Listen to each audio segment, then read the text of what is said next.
il faut que l'Église d'aujourd'hui vive une profonde réforme dans les cœurs. Et si je vous pose la question aujourd'hui, qu'est-ce qu'un chrétien ? Vous allez certainement me répondre qu'un chrétien, c'est quelqu'un qui croit que Jésus est le sauveur du monde. C'est peut-être quelqu'un qui s'est détourné de son ancienne vie et qui vit maintenant, il ne vit plus dans le péché, il vit dans la sainteté. Ou c'est quelqu'un qui a une relation personnelle avec Dieu, c'est vrai. Mais quand on plonge nos regards dans les Écritures et qu'on regarde l'Église primitive, l'Église des temps des Actes, l'Église des Épîtres, on réalise qu'un chrétien, c'était bien plus que cela. Un chrétien, c'était avant tout un disciple de Jésus-Christ. Quelqu'un de sauvé, oui, mais quelqu'un qui avait aussi renoncé à sa propre vie pour servir celui qui l'avait sauvé, servir son maître, servir le Seigneur Jésus-Christ. Et d'ailleurs, Jésus a dit d'aller partout dans le monde et de faire, non pas des nations, des personnes sauvées uniquement, mais il a dit d'aller plus loin. Il a dit, allez dans toutes les nations et faites des nations des disciples. Et Jésus a dit dans Matthieu chapitre 10 ou Luc verset 14, il dit ce qu'un disciple, c'est une personne qui a renoncé à sa propre vie, qui se charge chaque jour de sa croix pour faire la volonté de Dieu, accomplir ce que Dieu veut. Et si on ne fait pas attention aujourd'hui, on se laisse refroidir par la pensée populaire qu'on est là pour que Dieu existe pour nous et on oublie que c'est l'inverse, c'est nous qui existons pour Dieu, pour faire sa volonté. Et regardons ce que les apôtres enseignaient à l'Église primitive. Dans 2 Corinthiens chapitre 5, verset 15, l'apôtre Paul, voici quel était son enseignement. Il donne la définition du chrétien. Si Christ est mort pour tous, c'était afin que ceux qui vivent ne vivent plus pour eux-mêmes, mais pour celui qui est mort et ressuscité pour eux. Il n'y a rien à rajouter. Leur raison d'être en tant que chrétiens nés de nouveau, passer de la mort à la vie, c'était maintenant de vivre pour le Seigneur Jésus. Leur vie ne leur appartenait plus, mais leur vie était la propriété de Dieu.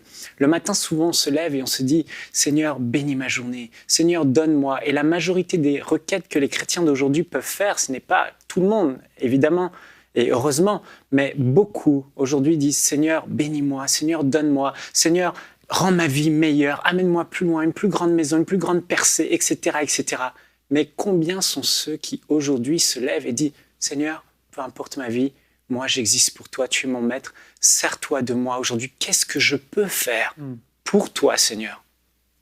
Et l'apôtre Paul dira dans Actes, chapitre 20, verset 24, « Voici quelle était la pensée de l'Église primitive, des chrétiens de l'époque.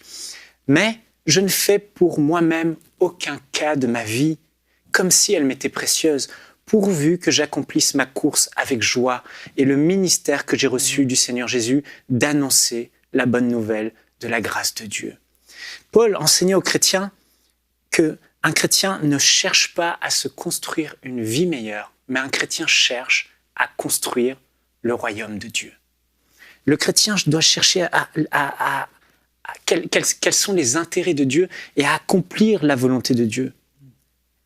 Aujourd'hui, dans nos églises, nous parlons beaucoup de bénédiction. Bénédiction, bénédiction, bénédiction. Et je me souviens, cet été, j'ai prêché dans une église et j'ai eu comme vraiment la nausée par rapport au message de la bénédiction. Je dois être honnête avec vous. Non pas que ce soit mauvais. Oui, Dieu est un bon Père, il veut nous bénir, il veut pourvoir à nos besoins. Mais j'ai réalisé que plus on parle de la bénédiction terrestre, c'est ce que Dieu peut apporter, ce qu'on peut vivre ici-bas, j'ai réalisé que les chrétiens passaient leur temps à rechercher les choses d'en bas, les choses terrestres. Une plus grande maison, une meilleure vie, une plus grosse voiture, un meilleur travail, une promotion.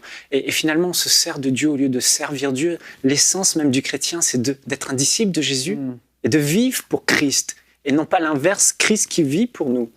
Et aujourd'hui, je crois vraiment que cette pensée de Jésus, que Jésus a dit, recherchez le royaume de Dieu et sa justice, et toutes ces choses seront données par-dessus. Et la pensée qui doit animer le cœur de l'Église. Frères et sœurs, vraiment c'est important.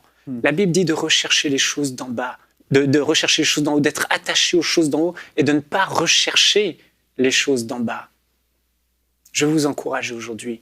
L'Église doit vivre une profonde réforme dans les cœurs. Et je veux m'adresser aux leaders. Attention au message que nous prêchons.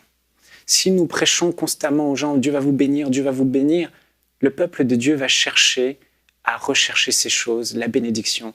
Or, ce n'est pas le message principal que les apôtres prêchaient. Le message était « renoncer à votre vie pour servir Dieu ». Et je veux vous encourager aujourd'hui, vous qui nous écoutez. Quelle est votre prière aujourd'hui? Bénis-moi, bénis-moi, bénis-moi. Ou Seigneur, ma vie t'appartient. Quel qu'en soit le prix, j'ai renoncé à ma vie, je ne m'appartiens plus. J'ai fait allégeance à celui qui m'a sauvé, à Jésus-Christ. Ma vie, Seigneur, est entre tes mains. Sers-toi de moi aujourd'hui. Je veux être utile pour ton royaume. Je veux faire avancer le royaume de Dieu. Retrouvez la suite de ce programme dans l'émission Bonjour chez vous sur EMCI TV.